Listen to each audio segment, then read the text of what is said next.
भाई जी टीवी पर जल्द ही आने वाली है बालाजी की नई पेशकश जिसका नाम है भाग्य लक्ष्मी। जी हाँ, ये लक्ष्मी दूसरों की खुशी में मुस्कुराती है क्योंकि उसका परिवार ही उसकी असली खुशी है। वेल, कमिंग सून है फिलहाल तो ये सीरियल, लेकिन उससे पहले आइए आपको ले चलते हैं इसके प्रोमो शूट पर।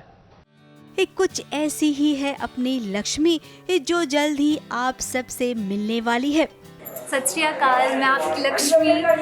मेरा नाम है ऐश्वर्या खरे और मैं लक्ष्मी प्ले कर रही हूँ हमारे नए शो भाग्य लक्ष्मी के। और ये हमारा प्रोमो सॉन्ग का शूट चल रहा है यहाँ पे और मुझे बहुत ज़्यादा मज़ा आ रहा है and I am very very excited. अब उसका भाग्य ही कुछ ऐसा है, खुशियाँ उसके पास आती तो है लेकिन वो अपने से पहले दूसरों की खुशी देखती है। वो खुद भूखी रह जाएगी लेकिन दूसरों को बिल्कुल भूखा नहीं रहने देगी। लक्ष्मी आगे जाके आपको धीरे धीरे पता चलेगा, वो इतनी ज़्यादा सेल्फलेस है, इतनी ज़्यादा गिविंग नेचर है उसका कि मतलब वो, जैसे कि हमने जो टीज़र शूट किया था उसमें बहुत ही अच्छे से ये चीज़ बताई थी कि लक्ष्मी को अगर खुद भी भूख लग रही हो तो वो, अगर कोई उसके सामने भूखा होगा तो वो खुद नहीं खाएगी, वो अपना खाना उसे दे देगी। इमोशनल भी है, समझदार भी है और जब जरूरत पड़ेगी तो कंधे से कंधा मिलाकर वो सबका साथ भी देगी। दूसरों की परवाह करना लक्ष्मी ने अपने बाबा से सीखा है। वो क्या है ना, लक्ष्मी के बाबा गुरुद्वारे में इस सब की सेवा किया करते हैं। फिर क्या, उसके मन में बचपन से ही ये भावना है दूसरों की सेवा करने का। बालाजी टेलीफिल्म्स का नया शो भाग्य लक्ष्मी आप जी टीवी पर जल्द ही देखेंगे। इस शो के लुक्स को देखकर आप समझ गए होंगे कि कहानी एक मिडिल क्लास परिवार की है जो रोजमर्रा की जिंदगी कैसे जीती है, यानी कि आपके और हमारे जीवन की कहानी लेकर आएगी भाग्य लक्ष्मी। ABP news report.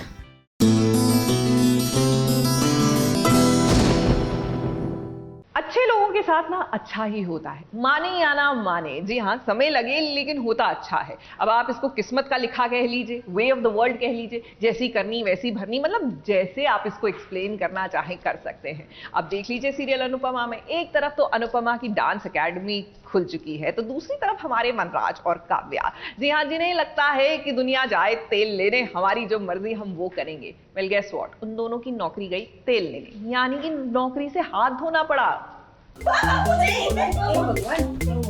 सबको अनुपमा की वजह से ही हुआ।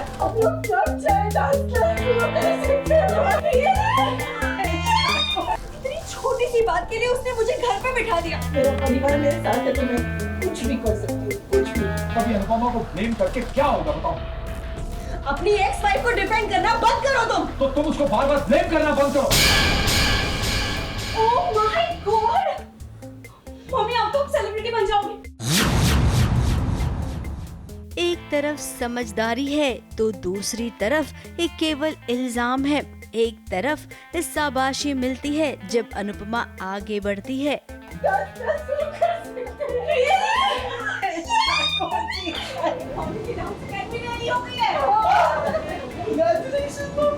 तो दूसरी ओर काव्या अपना आपा खो देती है जब उसकी नौकरी चली जाती है। सबको अनुपमा की वजह से ही हुआ। उसी के बारे में सोच सोच के मुझसे गलती से डिलीट बटन दब गया था। I knew it कि हमारी खुशियों पर अनुपमा की नजर लग जाएगी। And exactly वही हुआ। एक और अनुपमा की डांस एकेडमी खुल गई है तो दूसरी ओर काव्या और वनराज दोनों की जॉब चली गई है। Kavya, please calm down, please. नौकरी सिर्फ तुम्हारी नहीं गई है, मेरी भी गई।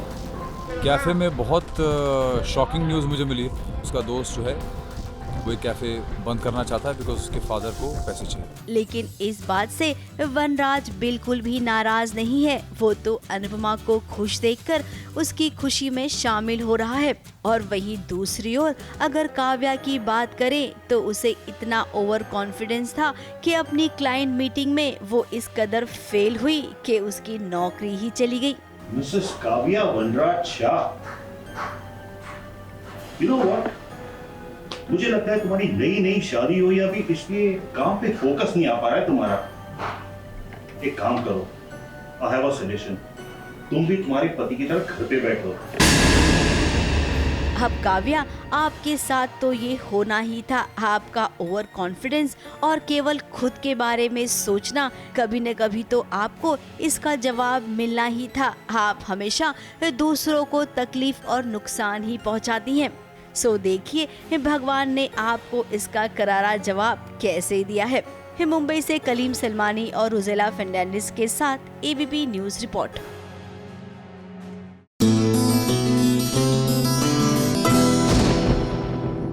देखिए, शादी के जो फंक्शन होते हैं ना, वो दो काम में आते हैं। यानी शादी वाले घरों में दो सिचुएशन हो सकती है। एक तो बड़ी स्ट्रेसफुल सी, क्योंकि भैया हमने शादियों को इतना बड़ा हुआ जो बना रखा है। दूसरा ये कि मौज मस्ती एंड आप गिले शिकवे इस दौरान भुला देते हैं and you just make up for all the time lost. तो बस कुछ ऐसा ही हो रहा है। अपना टाइम भी आएगा जहां हमारी ननद जो है, हमारी नहीं ननद जो है वो रूठी हुई है, लेकिन भाभी जो है मनाकर छोड़ेंगी, ऐसा लग रहा है हल्दी की सेरेमनी में। देखिए ना।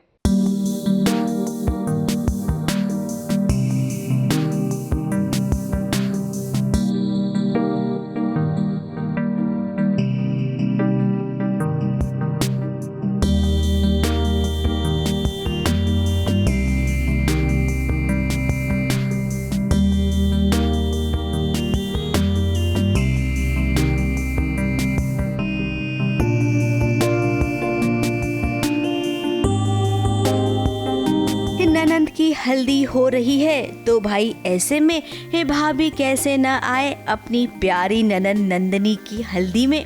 माना कि इस हल्दी से भैया और भाभी दोनों ही खुश नहीं हैं, लेकिन सबकी खुशी में दिखावे के लिए ही सही रानी को शामिल तो होना ही पड़ेगा। इस ससुराल में आखिर शादी ब्याह का ये पहला फंक्शन जो है, ये सारी रस्में चल रही है, अभी हल्दी हो रही है और रानी नंदिनी से बहुत प्यार करती है, अपनी दीदी मानती है उससे, तो एक मुस्कुराहट तो है उससे इस तरह से प्रिटी ड्रेसअप होके देखते हुए, लेकिन अंदर बहुत दुख है कि जिसके लिए वो इतनी तैयार हुई है वो एक बहुत ही खराब इंसान है। अब रानी माँ ने रानी को बहू का दर्जा दे दिया है और शादी की इस सारी जिम्मेदारियाँ भी, लेकिन नंदिनी तो नाराज है ना भाभी से, क्योंकि उसे लगता है कि भाभी तो जयसिंह को हमेशा बुरा साबित करने में ही लगी रहती हैं। जी हाँ, बहुत ही खुशी का मौका है और मैं बहुत खुश भी हूँ क्योंकि मेरी शादी है, और थोड़ा सा अफसोस भी है बिकॉज़ मेरा भाई मुझसे नाराज़ है जिसको मैं बहुत प्यार करती हूँ।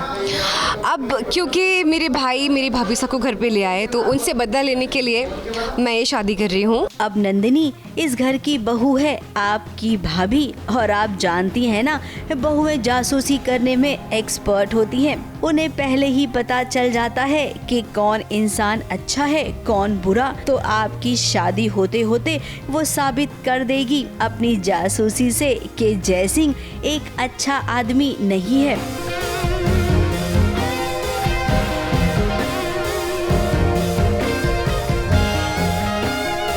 मुंबई से कैमरामैन सुजीत मिश्रा के साथ एबीपी न्यूज रिपोर्ट।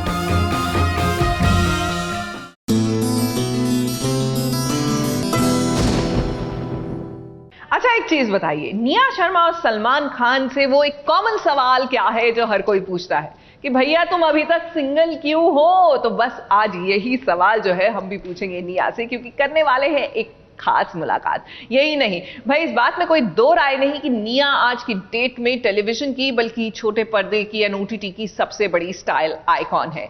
ऐसे में वो लोग जो कुछ स्टाइल टिप्स लेना चाहते हैं निया से, this is the best option.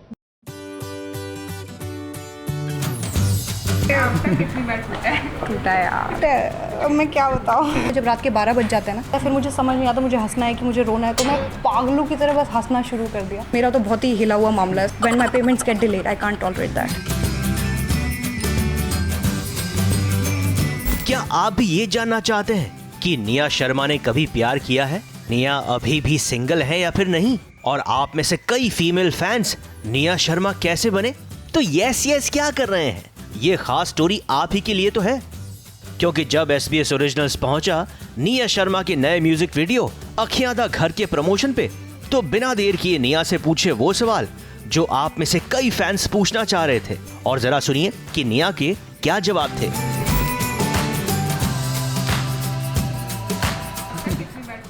टूटा यार, मैं क्या बताऊँ I feel so bad but ठीक है I think their experiences and I am glad that both have happened thanks यार I mean, no I've nicely it's a nice time of my life and I'm enjoying it. That's where I want to end it. पहली नज़र में यार प्यार नहीं होता. You just judge a person a lot, you know. So I have not. It's just you call crush, and if I see somebody very good looking, I you know you automatically get attracted to somebody so beautiful or good looking. In makeup, I think I will always use a nude lip shade. I will always have my primer to start my makeup with, or always I like to go brown. Although I am, but I always like to have my brown blush on all over the face. So that's the three things that complete my makeup. Also highlighter. Sorry. I honestly want to tell you that I do not belong from a fashion league. I am not somebody who can define fashion or who can give tips on fashion because I don't follow any as such. But I always say, follow your heart. You don't have to copy somebody कि आपको वो ऐसा पहनती है तो मुझे भी ऐसा पहनना है. No, I have never followed that. मेरा एक certain style है. If I want to look weird, I will look weird. If I want to dress up out of the box, I will dress up out of the box. I take responsibility for my fashion failures, my faux pas, and also when I look good, both. Yeah. My comfort clothing is a white shirt and my shorts and nice, very comfortable, nice shoes or boots. See, everybody needs to maintain. इसमें कोई harm नहीं है. I am not trying to shame anybody here और कोई इसमें कोई problem नहीं है to look healthy or anything. But I have had very absurd ways of losing weight. I have starved myself to death. I have thrown up after eating. ये सब बहुत गलत आदतें हैं जो नहीं करनी चाहिए. और अब when I have started eating, I don't feel very nice, but I just like to eat in limited amounts. But also when I go crazy, I eat potato chips and all of that. तो मेरा तो बहुत ही हिला हुआ मामला है, so I don't want to give tips on that.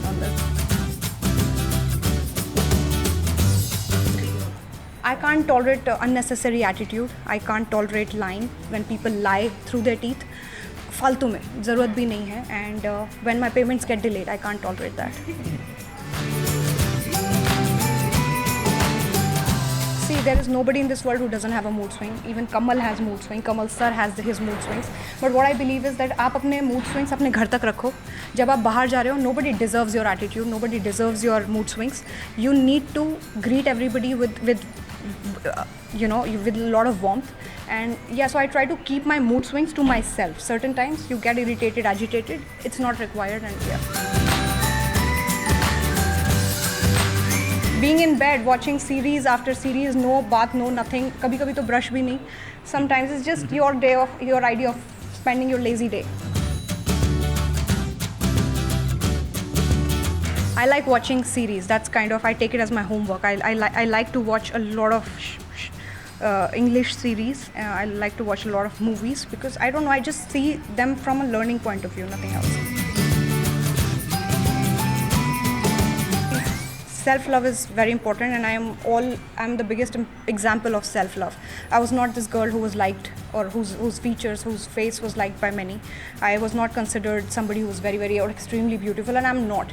But with time, I got so much of confidence within myself that today, wherever I stand, however I stand, whatever I wear, everything is just acknowledged, you know, and it came from somewhere, not because I wanted to or anything. So mera just confidence is to the level where even if you want to tell me that I don't look nice, I know, you know. So it's just that confidence that my self-love. रो देती हूँ, सो जाती हूँ, you know, सोने के बाद सब ठीक हो जाता है. Just go to sleep. Lastly. I don't think I am in a position to tell somebody how to be Nia Sharma, but if you want to be, have a lot of confidence in yourself, so that when somebody tells you you're ugly, just say yes you are. Mumbai से मेघा थदानी के साथ ABP news report.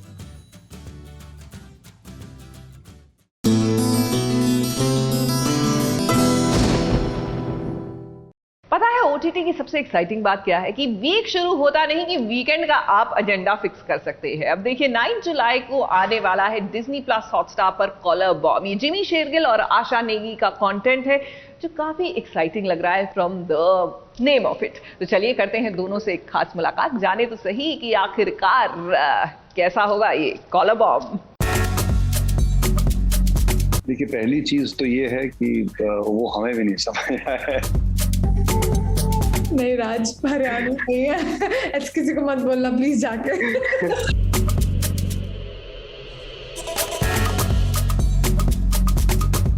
There is Punjabi, there is Hindi, there is a mix of 2-3 languages. North की yeah.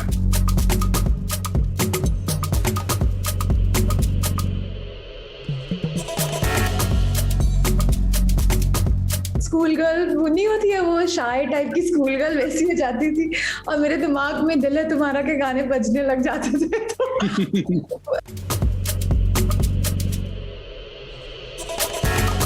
तो दोस्तों तैयार रहिए, आपके screen पर आपको एक अलग तरीके से एंटरटेन करने के लिए आ रहे हैं मिस्टर जिमी शेरगिल, मिस आशा नेगी और मिस्टर स्पर्श श्रीवास्तव। एक काफी इंटरेस्टिंग चीज थी जब हमने प्रोमो देखा। प्रोमो की शुरुआत 59 से शुरू होती है और जो डिजिट है उसके अंदर चेंज होते जाते हैं। देखिए पहली चीज तो ये है कि वो हमें भी नहीं समझ आया है। नहीं, I am just joking. I think it's a thriller, so it's very important for us not to reveal it. लेकिन आप की इंटेलिजेंस की मैं दाग देता हूँ कि आपने वो चीज नोटिस की। हम लोग नहीं एक्सपेक्ट कर रहे थे कि आप वो उस चीज को नोटिस करेंगे, बट अमेजिंग आपने उसको किया। That's a great thing. Thank you. हमने ट्रेलर डिकोड भी किया था बकायदा। आशा, 1 महीने के अंदर 2 बड़े प्लेटफॉर्म और 2 बड़ी रिलीज, काफी एक्साइटेड भी होंगे और नर्वस भी होंगे आप?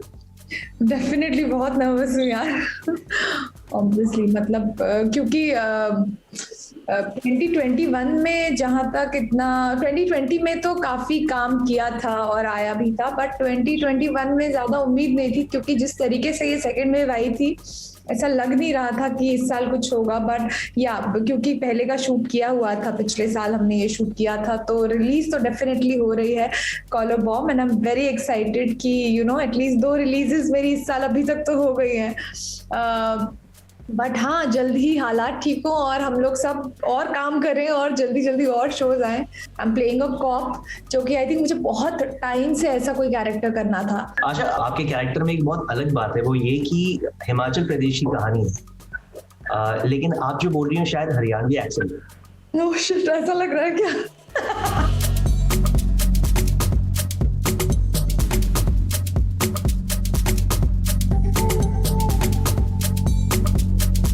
नहीं, कैरेक्टर हरियाणवी नहीं है। बेसिकली वो हिमाचली एक्सेंट है जो कि जिसकी मैंने काफी प्रिपरेशन की थी मूवी स्टार्ट होने से पहले, और क्योंकि आई थिंक आपने उसके ऊपर पानी फेर दिया। अभी तो रिलीज होने बाकी है, अभी तो हम गेस कर रहे हैं। हरियाणा नहीं राज, हरियाणा नहीं है, ऐसे किसी को मत बोलना प्लीज जाके। ये वाला काट देना। वो है हिमाचली और आई थिंक वो, क्योंकि मैं उत्तराखंड से तो मुझे पहाड़ी एक्सेंट थोड़ा आता है, बट इसमें हिमाचली में हल्का सा पंजाबी टच होता है, बहुत हल्का सा। तो there is Punjabi, there is Hindi, there is a mix of 2-3 languages. North की एक तरफ जहां 9 जुलाई को डिज्नी प्लस हॉटस्टार पर जिमी शेरगिल कॉलर बॉम्ब लेकर आ रहे हैं, तो वहीं Bollywood actor Akshaye Khanna state of siege से अपना OTT डेब्यू करने जा रहे हैं। जब हमने जिमी शेरगिल से ये पूछा कि क्या वो इस बड़े क्लैश के लिए तैयार हैं, तो उनका दिया जवाब वाकई में काबिले तारीफ था। मैं तो बहुत बड़ा फैन हूँ अक्षय खन्ना का। आई थिंक मेरे हिसाब से जब से इस इंडस्ट्री में आया था, उससे पहले से भी जब से उनकी पहली फिल्म देखी थी, I think I have always felt that he is one of the finest actors we have. I love his command when he is performing. It's amazing. मतलब I'm a very big fan of it. So I wish him all the best also for state of siege में। मुझे कहानी उसकी पता है, बहुत कमाल की कहानी उसकी भी है, और आई एम श्योर कि मजा आएगा लोगों को।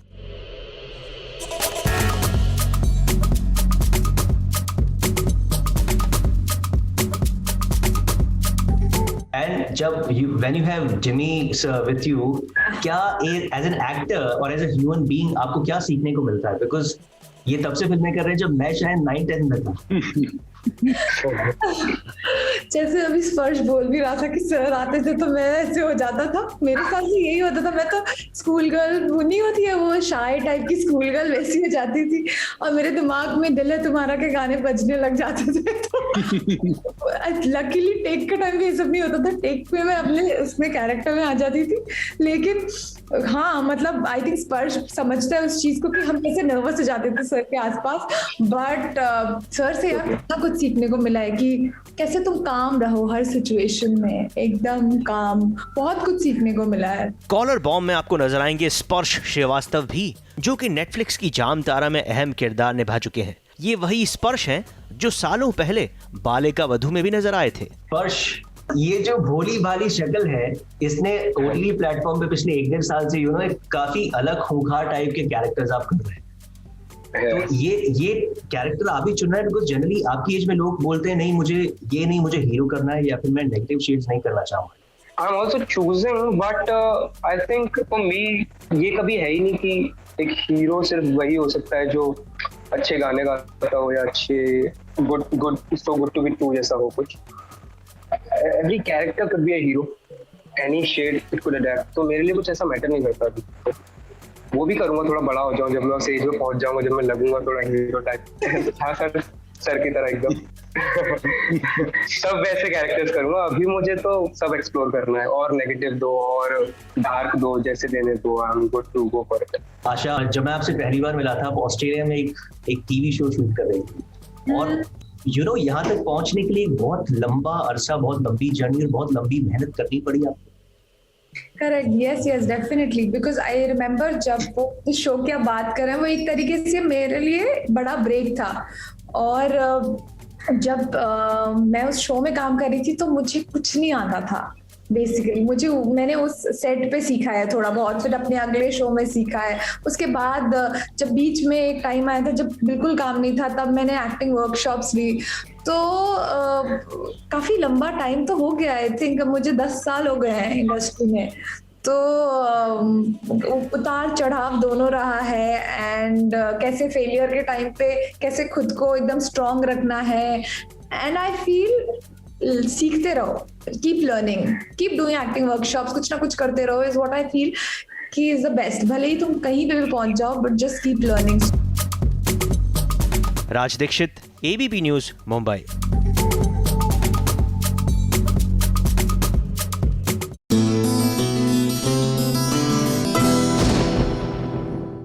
सीरियल्स में ड्रामा तो देखने मिलता है, लेकिन कभी कभी मेलो ड्रामा भी बहुत होता है। जैसे कि शर्लिन, वो तो है ही ड्रामा क्वीन। अभी गोद भराई वाला ड्रामा चल रहा था, और फिर पता चला कि उसकी सच्चाई सामने आ जाएगी, तो उसने एक और नया ड्रामा आरंभ कर दिया। देखते हैं क्या है ये नया ड्रामा।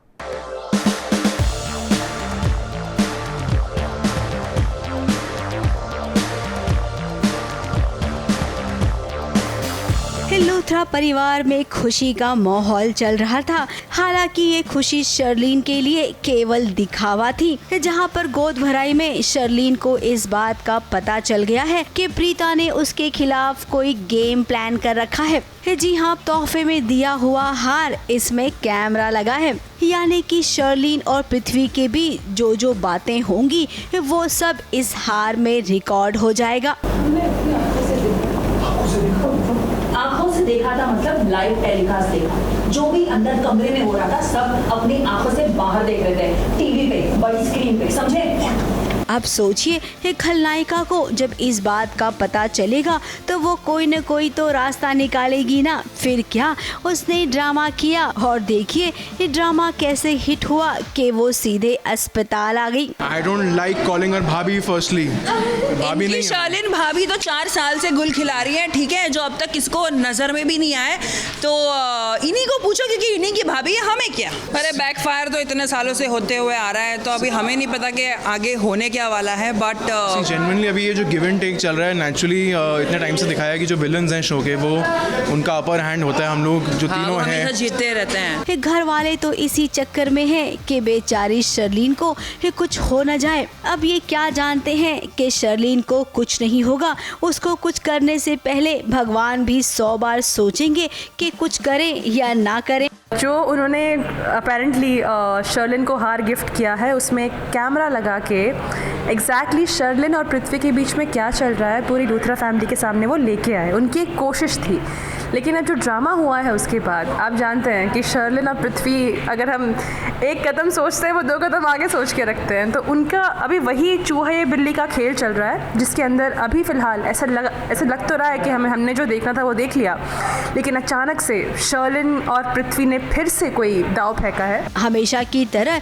इस बार भी पृथ्वी और शर्लिन आगे निकल जाएंगे, यानी कि प्रीता, सृष्टि और समीर का प्लान सुपर फ्लॉप हो जाएगा। मुद्दा तो अभी भी वही खड़ा है ना कि तुमने शर्लिन के नेकलेस में कैमरा क्यों लगाया, बताओ।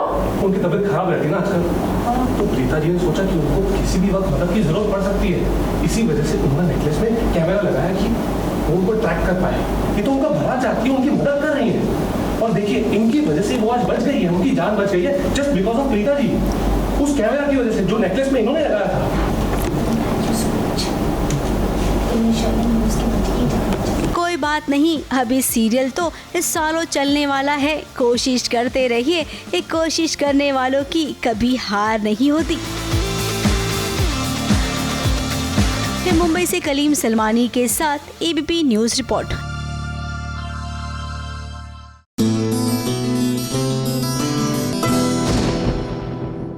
देखिए, कहते हैं कि उम्मीद पर दुनिया कायम है, और यही वजह है कि उम्मीद का दामन ना कभी छोड़ना नहीं चाहिए। समय गड़बड़ हो सकता है, लेकिन चिंता मत कीजिए, क्योंकि हर सूर्यास्त के बाद सूर्य उदय होता है, तो गड़बड़ समय के बाद अच्छा समय आता है। फिलहाल लेकिन रुद्राक्ष को लग रहा है कि उसका समय बहुत खराब चल रहा है, क्योंकि एक तरफ एक उम्मीद की किरण मिली थी कि सारांश शायद जिंदा है, लेकिन उसकी उम्मीदों पर पानी फेर दिया मिश्का ने। लेकिन चिंता मत कीजिए, अंत में सब भला ही होगा।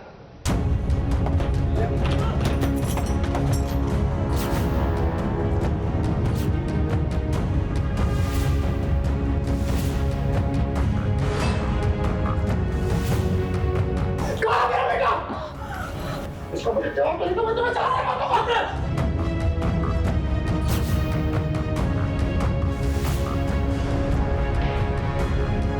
कुछ नहीं किया इसने,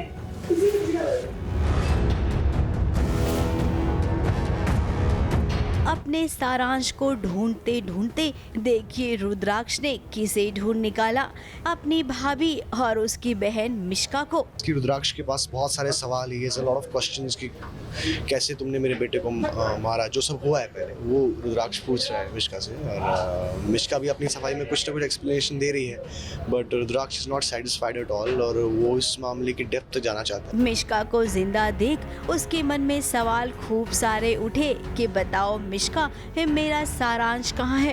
बताओ, बताओ, तुम मर गई थी ना? हाँ? मर गई थी ना तुम?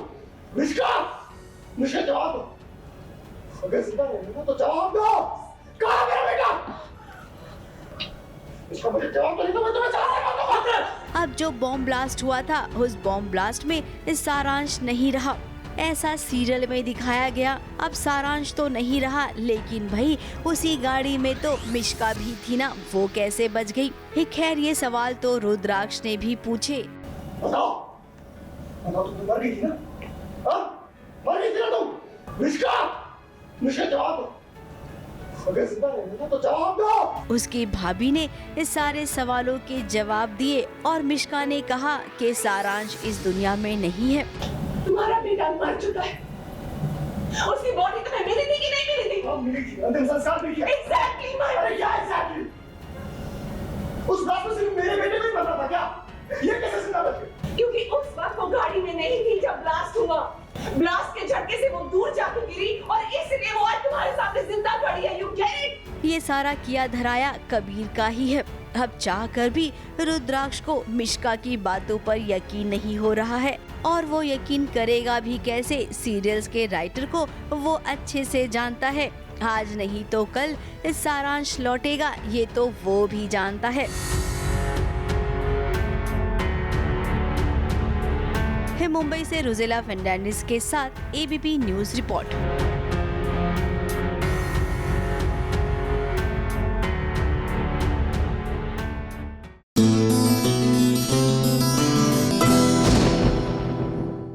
देखिए, जिस तरह प्यार करने की कोई उम्र नहीं होती ना, यकीन मानिए शादी करने की भी कोई उम्र नहीं होती। और ये बात साबित कर दी है ये रिश्ता क्या कहलाता है में कार्तिक के पेरेंट्स ने। जी हाँ, 25th वेडिंग एनिवर्सरी और लीजिए शादी उसी धूमधाम के साथ। और वैसे भी ये रिश्ता क्या कहलाता है में शादियां तो भैया वर्ल्ड फेमस है।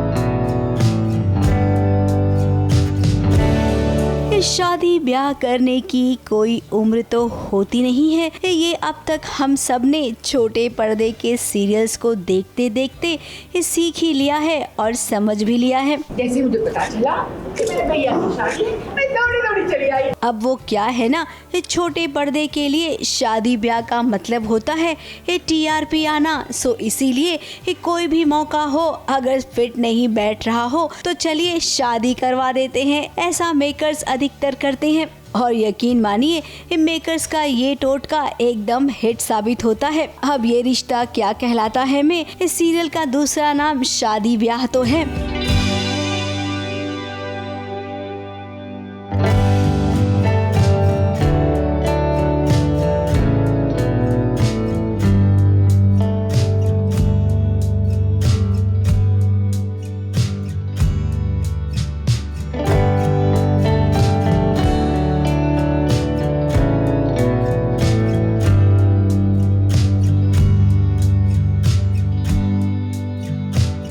मनीष और सुवर्णा की 25वीं शादी की सालगिरह है, जिसके लिए घर वाले उनकी अब दोबारा शादी करवा रही हैं। ये आइडिया था आई थिंक कार्तिक का, नहीं हाँ एक्चुअली सारे बच्चों का था, कार्तिक का था, गायू का था। सब लोगों ने मिलके डिसाइड किया था कि इस बार हम 25th एनिवर्सरी तिथि के हिसाब से हमारी, तो वो सेलिब्रेट करेंगे। बहुत अच्छा लग रहा है मुझे इस बार कि मुझे कुछ काम नहीं है, वरना हमेशा मैं एक को चाय दे रही हूँ, या तो मैं खड़ी हूँ, या तो मैं किसी को रिसीव कर रही हूँ। सो इस बार सारे जो घर के बच्चे हैं सब लोग वो काम कर रहे हैं और मैं और मनीष जी जस्ट रिलैक्स कर रहे हैं। मेहंदी में आज ये सब सज सवर कर खूब सारा नाच गाना करेंगे। और हाँ, होने वाले दुल्हा दुल्हन के बीच भी थोड़ा सा रोमांटिक मोमेंट आपको देखने मिलेगा।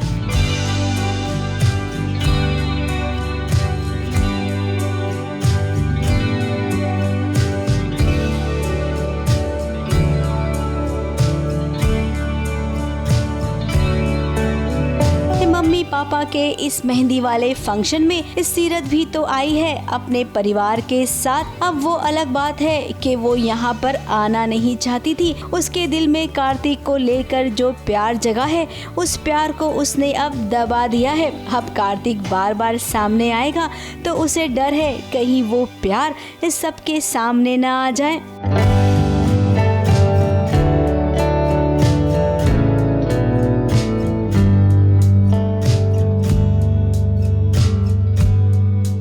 मुंबई से नेहा सावंत और रोजेला फर्नांडिस के साथ एबीपी न्यूज रिपोर्ट।